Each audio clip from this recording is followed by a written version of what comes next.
Hello, my name is Vincenzo Capuano. I'm the sales manager of GFE Solutions. What's the hardest part about selling engineering services? Often, it's helping the client to understand that we are not just offering extra hands, but we're providing real technical support that helps speed up delivery, to reduce risks, and solve specific problems. What makes GFE Solutions different from others? We're not a generic outsourcing firm.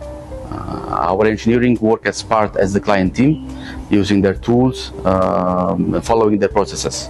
It's a flexible and reliable way to scale up without the hiring headache. What if the client already has their own engineers? That's usually the case. We don't replace internal teams. More, we support them.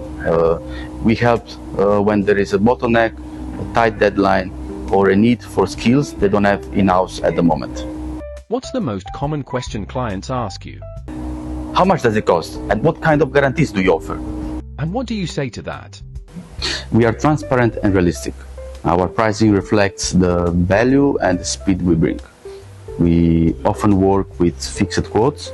We only commit to what we know we can deliver on time with no surprises. What really helps close a deal? Listening. If the client sees that you truly understand their needs, both technical and business, they start to trust you. And once there is trust, everything else becomes easier. That's how we do business at GFE Solutions.